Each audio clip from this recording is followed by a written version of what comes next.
എല്ലാവർക്കും കണ്ണൂർ കിച്ചണിലേക്ക് സ്വാഗതം. ചാട്ട് വിഭവങ്ങൾ ഇഷ്ടമല്ലാത്ത ആൾക്കാർ കുറവായിരിക്കും അല്ലേ? നമുക്ക് സമൂസ ചാട്ട്, പപ്പടി ചാട്ട്, അങ്ങനെ പലതരം ചാട്ട് നമ്മൾ തയ്യാറാക്കി കഴിക്കാറുണ്ട്. ഇന്ന് ഞാൻ മുട്ട വെച്ചിട്ടാണ് ഇത് തയ്യാറാക്കുന്നത്. എഗ് ചാട്ടാണ് നമ്മൾ ഉണ്ടാക്കുന്നത്. ഭയങ്കര ടേസ്റ്റാണ് കേട്ടോ. ഞാൻ കഴിച്ച മറ്റേത് ചാട്ട് റെസിപ്പിയേക്കാളും എനിക്ക് നല്ലോണം ഇഷ്ടമായി ഈ ഒരു മുട്ട വെച്ചിട്ട് തയ്യാറാക്കി കഴിഞ്ഞപ്പോൾ. വൈകുന്നേരമൊക്കെ നമുക്ക് ചായയുടെ കൂടെ ഇതൊരു പെർഫെക്റ്റ് ആയിട്ടുള്ള സ്നാക്സാണ്. അപ്പോൾ എങ്ങനെയാണ് ഇത് തയ്യാറാക്കി എടുക്കുന്നത് നമുക്ക് നോക്കാം. അപ്പോൾ അതിനായിട്ട് ഞാനിവിടെ ഒരു 6 മുട്ട പുഴുങ്ങാനായിട്ട് വെച്ചിട്ടുണ്ട്.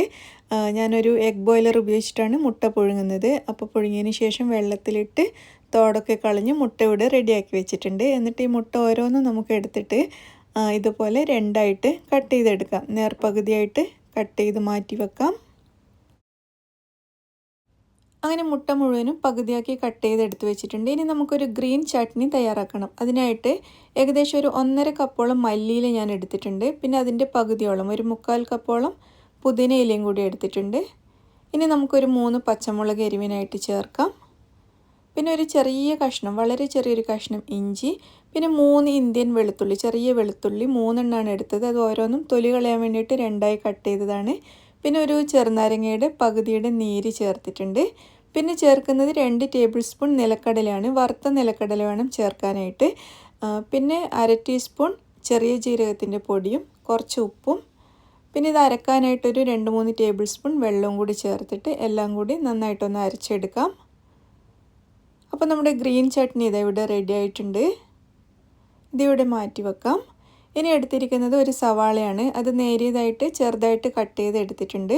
ഈ സവാളയിലേക്ക് നമുക്ക് 2-3 ടേബിൾ സ്പൂൺ മല്ലിയില അരിഞ്ഞതും കൂടി ചേർക്കാം.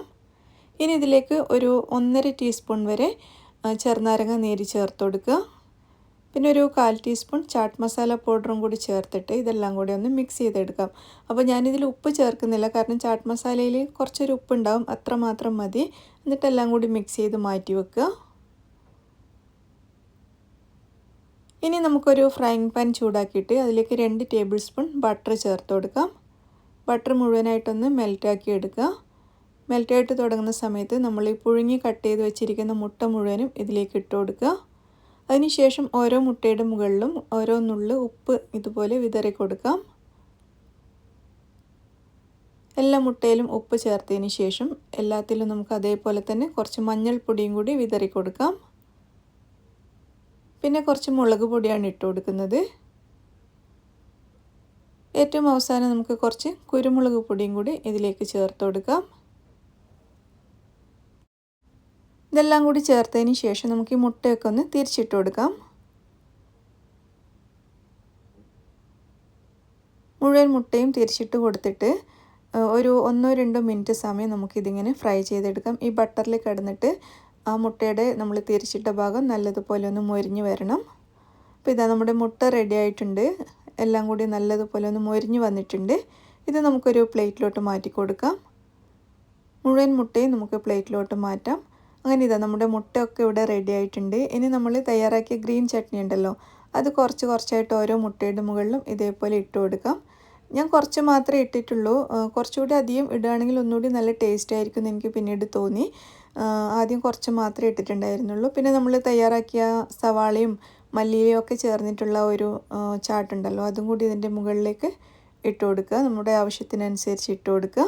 അപ്പോൾ ഇതാ ഭയങ്കര ടേസ്റ്റ് ആയിട്ടുള്ള ഒരു സ്നാക്സാണ് കേട്ടോ. ഞാനിപ്പോൾ ഈ അടുത്തുണ്ടാക്കിയതിൽ വെച്ചിട്ട് എനിക്ക് ഇത്രയും ഇഷ്ടമുണ്ടായ ഒരു സ്നാക്സ് വേറെയില്ല. അത്രയും സൂപ്പറായിരുന്നു. ചായയുടെ കൂടെ ഒക്കെ അടിപൊളിയാണ്. എല്ലാവരും ട്രൈ ചെയ്ത് നോക്കൂ. പിന്നെ സിമ്പിളായിട്ട് ഉണ്ടാക്കിയെടുക്കാം. പിന്നെ അധികം ഓയിലും കാര്യങ്ങളൊന്നുമില്ല. അത്യാവശ്യം ഹെൽത്തി ആയിട്ടുള്ള ഒരു സ്നാക്ക് റെസിപ്പിയാണ്. അപ്പോൾ എല്ലാവരും ട്രൈ ചെയ്ത് നോക്കിയിട്ട് അഭിപ്രായം അറിയിക്കുക. താങ്ക്